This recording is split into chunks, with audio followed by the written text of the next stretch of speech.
Post మార్కెట్కి సంబంధించిన ప్రధాన అంశాలు చర్చించుకుందాం. ముందుగా మిత్రులందరికీ స్వాగతం. ఈరోజు సెప్టెంబర్ 4వ తారీఖు గురువారం.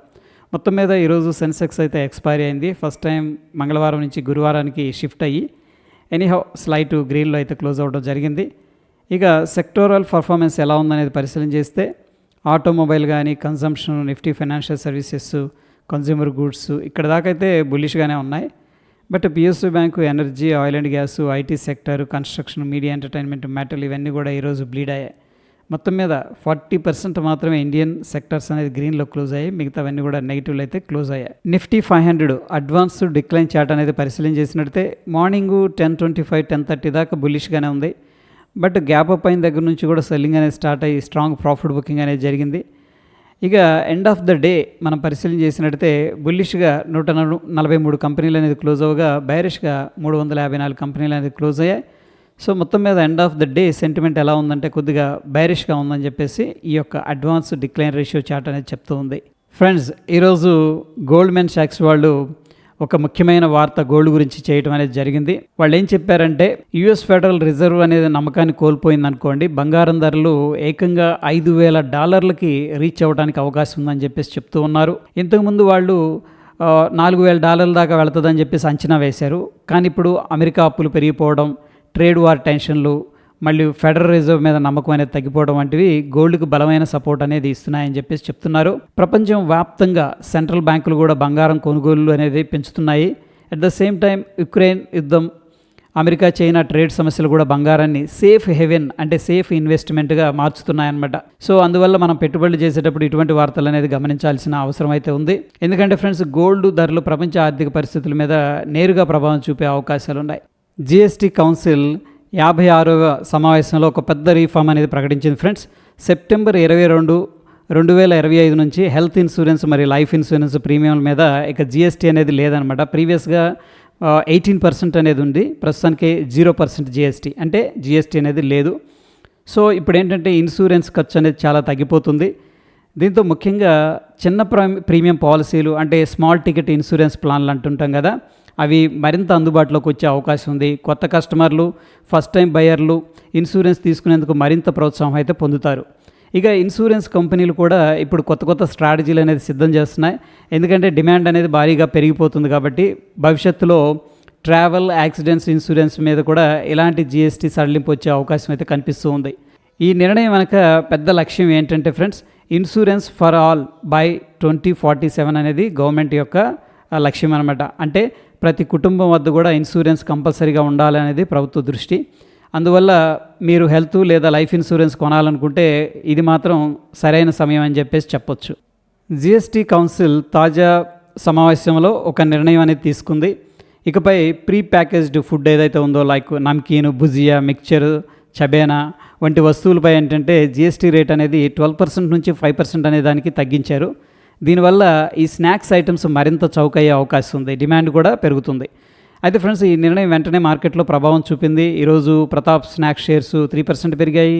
Bikaji foods, Gopal snacks shares కూడా 1 to 2% పెరగడం అనేది జరిగింది.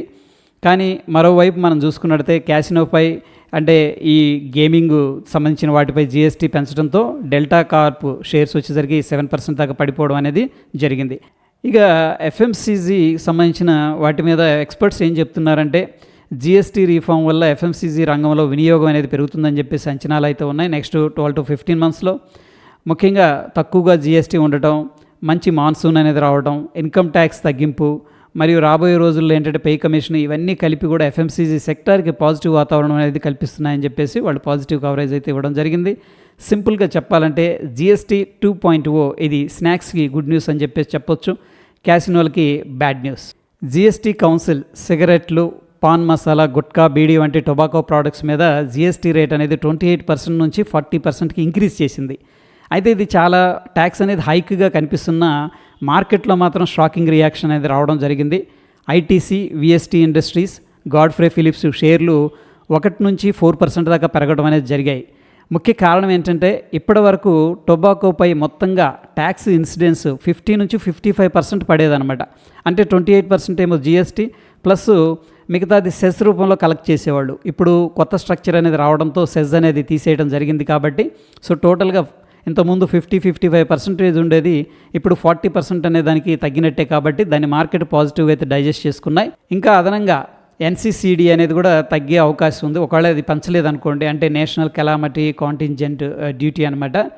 సో టోటల్గా ట్యాక్స్ అయితే తగ్గిపోయే అవకాశాలు ఉంది. అందుకని లీగల్గా ఉన్న కంపెనీలు ఏవైతే ఉన్నాయో, for example ITC, VST, Godfrey Philips, ఇప్పుడు వీళ్ళు ధరలని తగ్గించుకోవచ్చు. ఎందుకంటే వీళ్ళు కానీ ధరలు తగ్గించలేదంటే ఇల్లీగల్ మార్కెట్ నుంచి కూడా ఎక్కువ యూసేజ్ అనేది పెరుగుతూ ఉంటుంది. ఒకవేళ వీళ్ళు ధరలు తగ్గించుకున్నారనుకోండి, వాల్యూమ్స్ పెరుగుతాయి.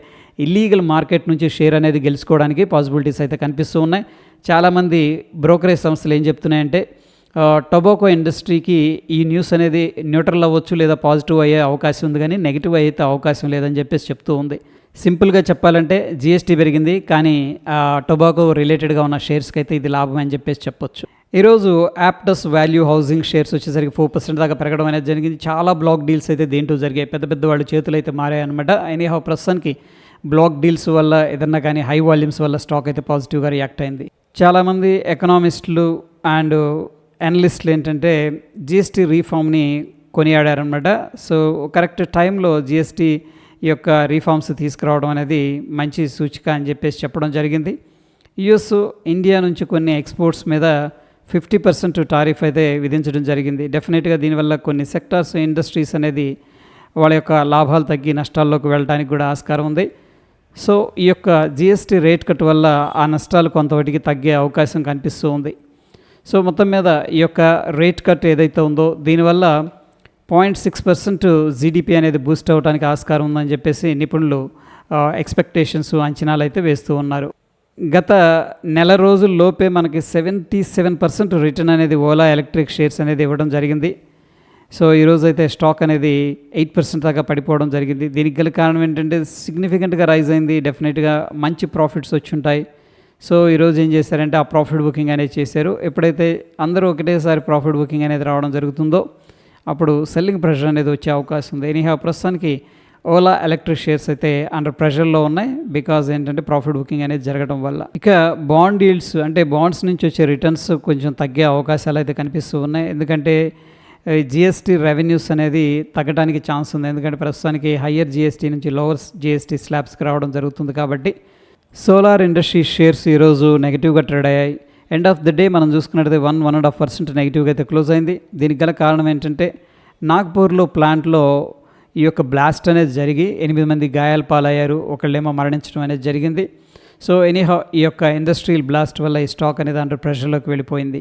జిఎస్టీ ఈ యొక్క రీఫార్మ్స్, ఇన్కమ్ ట్యాక్స్ రిలీఫ్ ఏదైతే ఉందో దీనివల్ల జీడిపి అనేది 0.9% బూస్ట్ అయ్యే అవకాశం ఉందని చెప్పేసి కోటాకి సంబంధించిన నిపుణులు చెప్తూ ఉన్నారు. ఎనీహౌ ఇక్కడ ఫిస్కల్ డెఫిసిట్ ప్రెషర్ అనేది కొద్దిగా లిమిటెడ్గానే ఉంటుంది, అంటే గవర్నమెంట్కి ఆదాయం తగ్గే అవకాశం ఉంది. బట్ స్టిల్ ఈ రెండు వాటిని కంపెన్సేట్ చేస్తాయి, కొంత కవర్ చేస్తాయి అని చెప్పేసి దీని అర్థం. నిఫ్టీ 50 ఆప్షన్స్ ప్రీమియం డికే అనేది పరిశీలన చేసినట్టయితే కాల్ అండ్ పుట్టుది. సో మార్నింగ్ కొద్దిగా సైడ్ వేస్ ఉంది, దాని తర్వాత పుట్ ప్రీమియమ్స్ అనేది షార్ప్గా రైజ్ అయ్యాయి. ఎందుకంటే మార్కెట్ గ్యాప్ అప్ అయిన దగ్గర నుంచి కూడా కిందకి వెళ్ళిపోతూ ఉంది. సో యాక్చువల్గా మార్నింగ్ బులిష్ సెంటిమెంట్లతో ఉంది, కానీ అది సస్టైన్ అవ్వలేదని చెప్పేసి చెప్పొచ్చు, లేదా గ్యాప్ అప్ అవడం వల్ల చాలామంది ప్రాఫిట్ బుకింగ్ అయితే చేసుకున్నారు. సో ఇన్ సింపుల్గా మనకి ఏమర్థమవుతుందంటే మార్కెట్ కాల్స్ ఎక్కువగా సెల్ చేశారు, పుట్స్ ఎక్కువగా బై చేశారని చెప్పేసి సెంటిమెంట్ చెప్తూ ఉంది. నిఫ్టీ ఓపెన్ ఇంట్రెస్ట్ అనేది మనం పరిశీలన చేద్దాం. నిఫ్టీ వచ్చేసరికి మొత్తం మీద 24,500 పైన అయితే క్లోజ్ అయింది. బట్ 25,000 లెవెల్కి అయితే దగ్గరగానే ఉంది, కానీ ఈరోజు చూసుకున్నట్టయితే 0.1% బుల్లిష్గా క్లోజ్ అయింది. ఇక పుట్ కాల్ రేషియో అనేది పరిశీలన చేసినట్టయితే 0.73 అనేది చూపిస్తుంది. చాలామంది కాల్స్ అయితే సెల్ చేసినట్టు డేటా అనేది చెప్తూ ఉంది. బ్యాంక్ నిఫ్టీ విషయానికి వచ్చేసరికి పుట్ కాల్ రేషియో 0.87 అనేది చూపిస్తుంది. స్టిల్ ఏంటంటే కాల్స్ అనేది సెల్ చేసినట్టు తెలుస్తుంది బ్యాంక్ నిఫ్టీలో కూడా. సెన్సెక్స్ పుట్ కాల్ రేషియో అనేది మనం పరిశీలన చేసినట్టయితే 0.72 అనేది చూపిస్తుంది. స్టిల్ దీంట్లో కూడా కొద్దిగా కాల్స్ అగ్రెసివ్గా సెల్ చేసినట్టు తెలుస్తూ ఉంది. సో మొత్తం మీద సెన్సెక్స్ కానీ బ్యాంక్ నిఫ్టీ కానీ నిఫ్టీ కానీ అన్నింటిలో కూడా కొద్దిగా బైరిష్గానే పొజిషన్స్ అనేది క్రియేట్ చేశారు as per the open interest data. India VIX అనేది పరిశీలన చేసినట్టయితే 0.7% అనేది ఇండియా విక్స్ అనేది డ్రాప్ అయింది. ప్రస్తుతానికి ఇండియన్ మార్కెట్స్ స్టేబుల్గా ఉన్నాయని చెప్పేసి ఇండియా విక్స్ చెప్తుంది. ఇక డాలర్ ఇండెక్స్ విషయానికి వచ్చేసరికి ఈ మధ్య కొద్దిగా బులిష్గా ఉండే ప్రయత్నం అయితే చేస్తూ ఉంది. Dow Jones industrial average futures మనం అబ్జర్వ్ చేసినట్టయితే గత 2 రోజుల నుంచి కూడా సైడ్ వేస్లో ఉన్నాయి. ప్రస్తుతం 35 పాయింట్లు బులిష్గా ఉంది. ఇక నిఫ్టీ అనేది అబ్జర్వ్ చేస్తే సో ప్రీవియస్గా ఈ యొక్క లెవెల్ వెరీ ఇంపార్టెంట్ అని చెప్పేసి చెప్పుకున్నాం. 25,000 ఆల్మోస్ట్ అక్కడ ఓపెన్ అయింది, కానీ సస్టైన్ అవ్వలేదు. అక్కడ నుంచి కూడా ప్రాఫిట్ బుకింగ్ అనేది జరిగింది ఓపెనింగ్ అయిన దగ్గర నుంచి కూడా. బట్ స్టిల్ ఫ్రెండ్స్ ఈ లో అనేది మనం ఇంపార్టెంట్ అని చెప్పేసి చెప్పుకుంటూ వస్తూ ఉన్నాం. సో చూడండి, ఒకసారి పైకి వెళ్ళింది, కొద్దిగా ఫుల్ బ్యాక్ జరిగింది, పైకి వెళ్ళింది, ఫుల్ బ్యాక్ జరిగింది. స్టిల్ మనకి అట్లీస్ట్ ఈ లో బ్రేక్అవుట్ అవ్వనంతకాలం మనం బులిష్గానైతే ఉండొచ్చు. ఎనీహౌ ఈరోజు స్ట్రాంగ్ ప్రాఫిట్ బుకింగ్ అయితే జరిగింది. ఇమీడియట్గా మనకి ఈ లెవెల్ దగ్గరికి రాగానే కొద్దిగా ప్రాఫిట్ బుకింగ్ అయితే జరిగింది. ఈ లెవెల్ బ్రేక్అవుట్ అయిందంటే 24,598 అనేది గుడ్ సపోర్ట్ ఉండే అవకాశం ఉంది. ఇమీడియట్ రెసిస్టెన్స్ 24,825 అనేది కనిపిస్తుంది నిఫ్టీలో. ఇక సెన్సెక్స్ విషయానికి వచ్చేసరికి ఇమీడియట్ సపోర్టు 80,489, ఇమీడియట్ రెసిస్టెన్స్ 81,140 అనేది కనిపిస్తుంది. బ్యాంక్ నిఫ్టీ వచ్చేసరికి ప్రీవియస్గా ఏదైతే రెసిస్టెన్స్ ఉందో అక్కడ నుంచి ప్రాఫిట్ బుకింగ్ అనేది స్ట్రాంగ్గా జరిగింది. Immediate support 53,920, immediate major resistance 54,407 అనేది కనిపిస్తుంది. ఇక యుఎస్ ఆయిల్ అనేది ప్రస్తుతానికి ప్రాఫిట్ బుకింగ్ వీక్గా ఉంది. గోల్డ్ ఏంటంటే కొద్దిగా హైప్ అనేది క్రియేట్ అయింది, ప్రస్తుతానికి ప్రాఫిట్ బుకింగ్లో ఉంది. సిల్వర్లో కూడా ప్రాఫిట్ బుకింగ్ అనేది జరుగుతుంది. న్యాచురల్ గ్యాస్ మాత్రం ఈ మధ్యకాలంలో ఒక ఫాలింగ్ వెడ్జ్ నుంచి బయటకు వచ్చి అక్కడి నుంచి కూడా పైకి వెళుతూ ఉంది. ప్రస్తుతం సిచ్యువేషన్లో కొద్దిగా బుల్లిష్గా ఉంది. ఇక బిట్ కాయిన్ వచ్చేసరికి ఇంపార్టెంట్ రెసిస్టెన్స్ లెవెల్ దగ్గరికి వెళ్ళి ప్రాఫిట్ బుకింగ్ అనేది చేసుకుంటూ ఉంది. సో ఫ్రెండ్స్, మొత్తం మీద మనం అబ్జర్వ్ చేసినట్టయితే ఈ జిఎస్టీ రేట్ కట్టు ప్రోబుల్ ఏంటంటే మనకి నెక్స్ట్ ఆర్బీఐ రేట్ కట్ ఇటువంటివి కూడా జరుగుతాయి అని చెప్పేసి. ఇక యుఎస్ విషయానికి వచ్చేసరికి ఫెడ్ ఇంట్రెస్ట్ రేట్ కూడా సెప్టెంబర్లో తగ్గిస్తుందని చెప్పేసి ఎక్స్పెక్టేషన్స్ ఉన్నాయి. ప్రస్తుతానికి న్యూస్ బేస్ చేసుకుని మార్కెట్ కొద్దిగా వోల్టైల్గా ఉంది. బట్ స్టిల్ మనకి గ్యాప్ అప్ అయిన తర్వాత సెల్లింగ్ అనేది జరిగింది, కానీ ఇంపార్టెంట్ లెవెల్స్ డౌన్ సైడ్ అయితే బ్రేక్ డౌన్ జరగలేదు. అందుకని మనం డిప్లో బాయింగ్ ఆపర్చునిటీ అయితే ప్లాన్ చేసుకోవచ్చు. ఇది ఫ్రెండ్స్ పోస్ట్ మార్కెట్కి సంబంధించిన అప్డేట్స్. ఎటువంటి క్రిటికల్ అప్డేట్స్ ఉన్నా సరే టెలిగ్రామ్లో అయితే షేర్ చేస్తాను. ఇన్ఫర్మేషన్ మీకు హెల్ప్ అవుతుందంటే తప్పకుండా లైక్ చేసి మీ యొక్క సపోర్ట్ అనేది తెలియజేయండి. మరొక ఇంట్రెస్టింగ్ ఎపిసోడ్లో మళ్ళీ కలుసుకుందాం. Stay tune. ధన్యవాదాలు.